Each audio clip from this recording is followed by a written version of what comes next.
of musical chairs with me. Cheer up, Charlie. And today we have the amazing, the wonderful. He's the man, the myth, the legend behind the incredible. A place that I love so much. Somewhere that I personally think, thanks to him, should be the #1 tourist destination in the world. Not just London, the world. He's awesome. He's incredible. Oh, the place, the Theatre Cafe. And you all know him and love him. He's Jack. Hello. Jack, how are you? I'm good. How are you? I'm very good, thank you. So if you're ready, I'll get right into the questions. Go for it. I know that you started out at the Susie Earnshaw Theatre School, where you gained a scholarship before going on to the American Musical Theatre Academy. But have you always loved the limelight? I have. I can't lie. From the age of about 3, I think it was when I did my first little performing thing in a local theatre with my grandparents. And really early then. yeah, really young. My nan used to belong to, still does, belong to WI, Women's Institute. And they used to do little shows once a year, and they needed a little boy one day. So I went. And I think just getting the attention, I really enjoyed it. So then I was like, yeah, you know what? I think performing is the route I want to go down, or the performing arts industry. And yeah, loved it and never looked back. Awesome.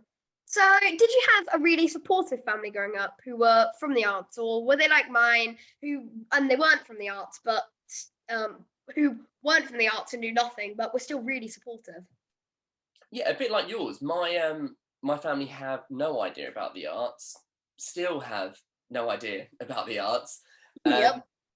The only people, again, that sort of showed an interest was my nan with the WI, and my granddad growing up. He used to sing in pubs, really back in the day. He used to enter competitions where you'd win £5 if you won. And they had a little bit of an interest, but it wasn't massive in our family at all. And then I was the first one, and the only one that was I want to be on stage. But luckily for me, they were very, very supportive, and have always let me sort of do what I want to do, and back me all the way. So a bit like mine, basically. Like to go to watch the theatre, but don't want to be in it. Yes, that's the thing. Don't want to be in it, but love going to see shows, love going to the theatre, really enjoy it. Yeah, definitely. So, what's your most memorable moment today? You must have so many, but does one really stand out to you? Yes, there is. So when I was 13, yeah, I was in a production of Oliver at Theatre Royal Drury Lane, and I was one day going in to do the show, was on the train coming up from school, and was looked at the front paper that someone had just left on the chair, and it said Michael Jackson wants to meet Rowan Atkinson, who is Mr. Bean, that was our Fagin, and he's going to go and see him in Oliver. So I was like, he's going to come see Oliver. Got there, was showing everyone the paper, and then the chaperones at the time were like, oh no, it's just press, he's not coming. I was like, he will. No, he's not. Got into the dressing room, got ready, did our vocal warm-up, our physical warm-up. Audience were coming in, no sign of Michael. Oh, okay, fine.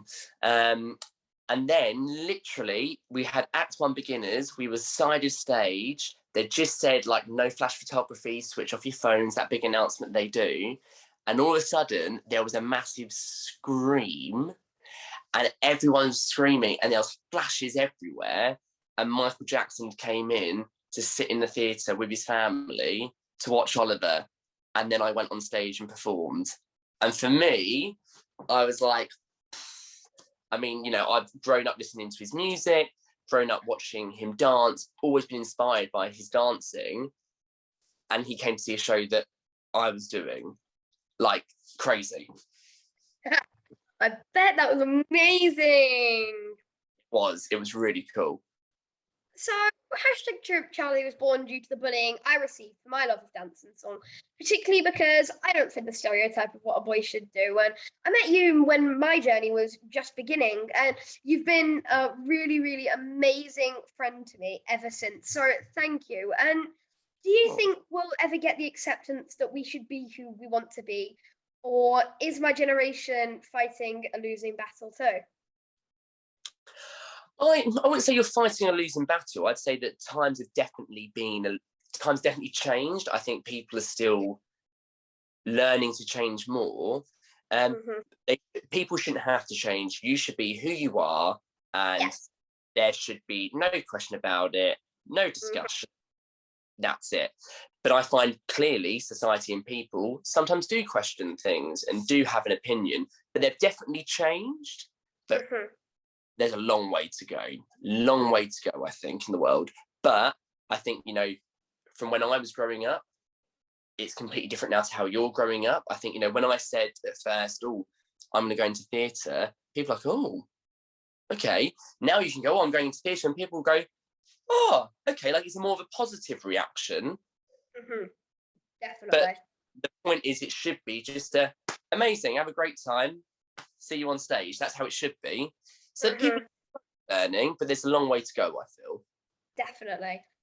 So I know that social media can be an amazing platform and such hard work. I already sit with my mum and we spend so long looking at how we can grow, but I also know it can be cruel. Even I still get messages saying you're fat, ugly, stupid, go kill yourself. But I know that my platform is needed to help give kids like me a voice, and I'll stand up for my generation. But it scares me that this generation is going to be so reliant on it. But it seems like the way we're developing. So, how do I continue to make it grow to help my campaign and use it in such a positive way?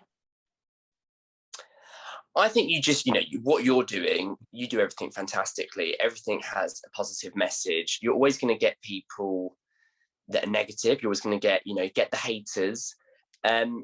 And I think, and like what you've learned, words can hurt. They can really, really hurt. But also, they're words. And normally, if horrible words are coming from someone, that's probably because they're slightly jealous of you. I always take it and always have said, like, if people are horrible to me, it's because actually I inspire them. They want to be me. So I'm like, okay, you're going to be horrible, but actually you're taking time out of your day to send me a nasty message. That's quite sad. Mhm. Clearly, literally, but clearly, I'm so important. You've got to give out some of your precious time to message me. I feel quite honoured. But I think you have to just any negative message you get, turn it into a positive. You know, Yeah, be happy with who definitely. you are, which you are. I'm happy with who I am, and Mm. providing we doesn't matter about anyone else because we are the most important people in our lives, and our happiness is the most important thing to us. So, if you could give yourself some advice as a child, knowing what you know now as an adult, what would it be? And be honest, Jack, would you actually listen to yourself? No, I wouldn't listen to myself. But giving myself advice now, I would definitely say don't listen to the haters, and don't listen to other people's opinions if it's beneficial. Everyone's entitled to an opinion, and in the moment, I may think one thing, and someone may think something different, and their opinion. Every opinion is valid, but Mhm. I would have told myself a lot younger to do what I want to do first and put my feelings and my thoughts first rather than the voices around me. Yeah. Because now I don't care. If I want to do something, I'll do it. Mhm. I have no limits now. If I picture something, people go, oh, you won't be able to do that. Oh, well, I'll go and do it now because you've said that I can't. But back when I was younger, if someone said, oh, you can't do that, half the time I'd go, oh, okay, and then I wouldn't do it. So I Mhm. think I would tell myself to not listen to the other voices and Mhm. believe myself more. Mhm. Well, like, this is a really poor example, but So, like in the library, we have this like reading class where we basically just read a book. And I was told apparently by the reading teacher, I'm not allowed to read this book. I can only read this book. I'm currently reading that book. Well done. There we go. And that's it. You do what you believe in. Yeah. You don't let other people tell you what to do, unless of course like they're telling you not to go burn down a house. Yeah, then you can Yes. listen to them. Yeah, rules like that them. I agree. So now for some funny questions. Okay.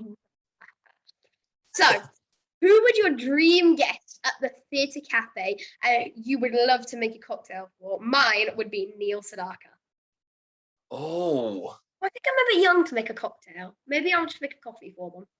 You can't make a cocktail. You can make a mocktail. Yeah, there you go. And then Mocktail. when you're we can then teach you how to make a cocktail, and you can do it then. So you have to wait a little bit longer. Who would I like though? You know what? I think it's going to have to be, now this may be a bit too young for you, Zac Efron. No, I know Zac Efron. Cool. Yeah, I mean, I love the High School Musical. Great.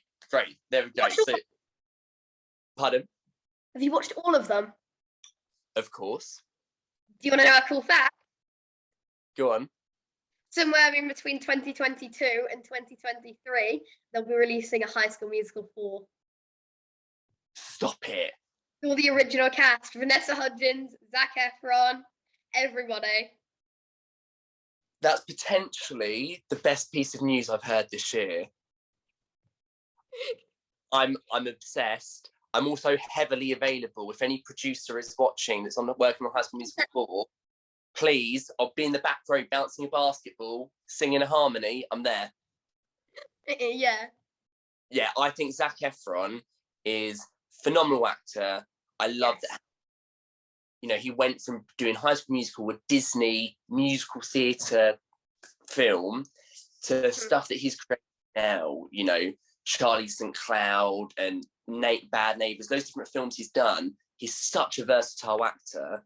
And I just think me and Zac Efron are meant to be best mates. I feel like if we met, do you agree? Like, you know, I feel like it just worked really well. So Zac Efron, I'd love to make him a cocktail, 100%. That'd be cool.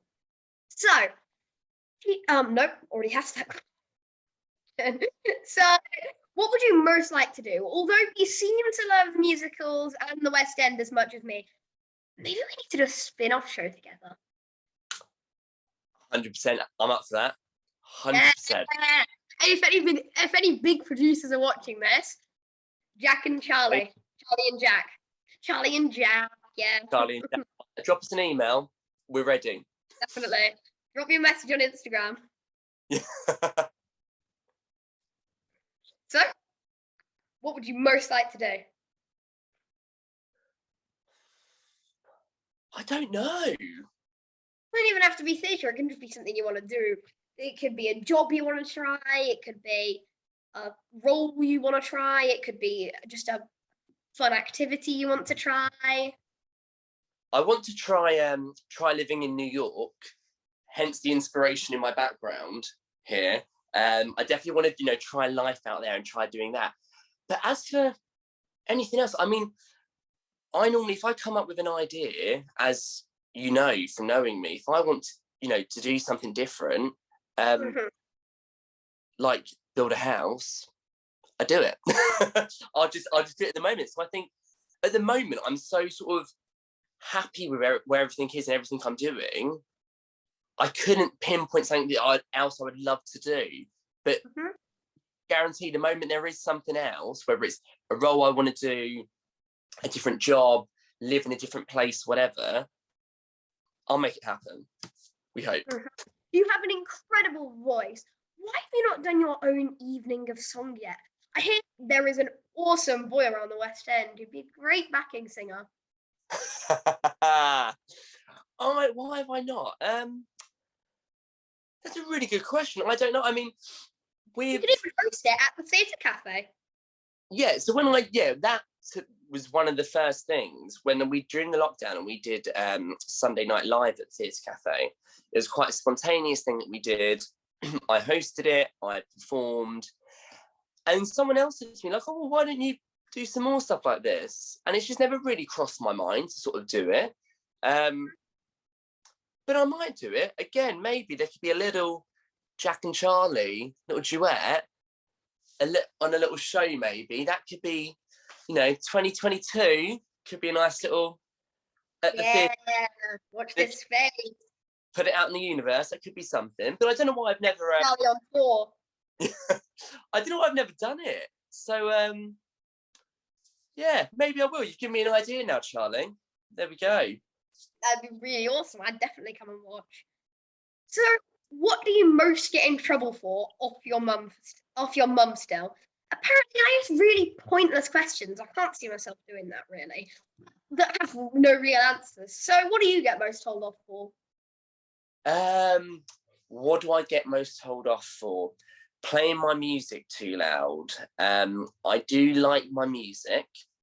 I play my music very loud. Like the other day, I was listening to a massive of different musicals, and I had it on my I can't say her name because she'll go off. You know who I'm talking about. Yeah, I've got one. My dad was trying to work, and I was just in the kitchen, like jamming along to it, and I had it on full volume.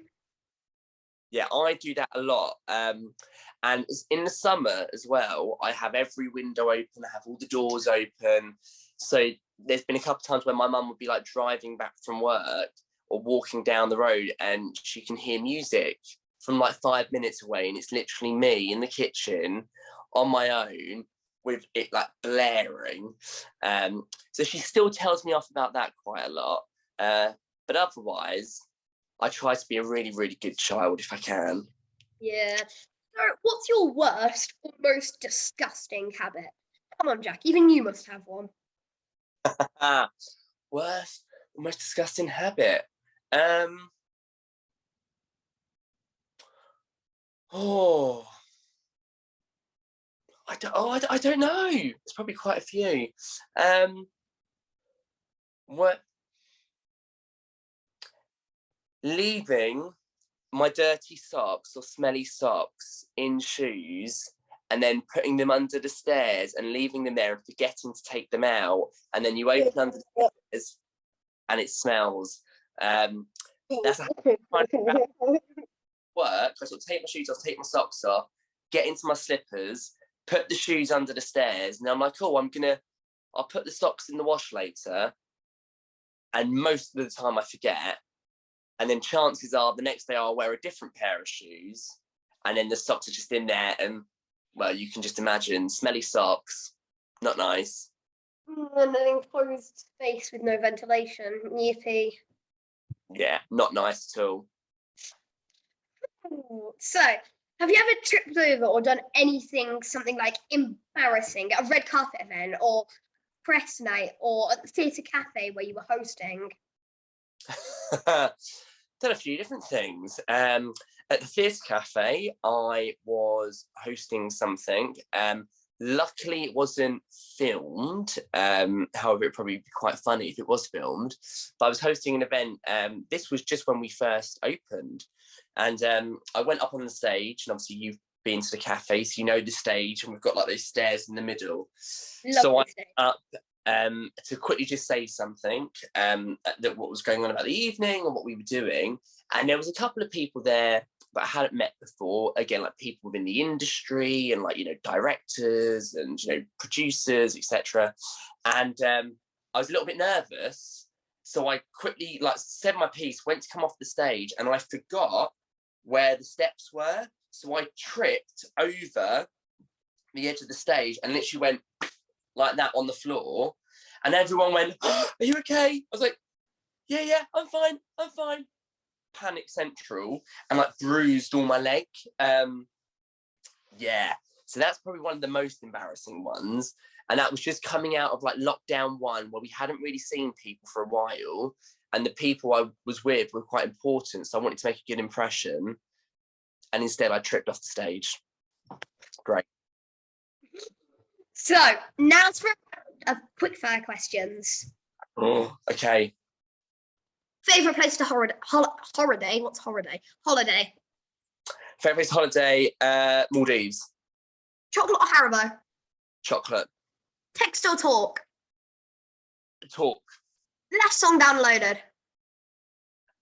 Steps' album, their new album. I haven't listened to it yet, but it's all been downloaded. Nice. Favorite musical?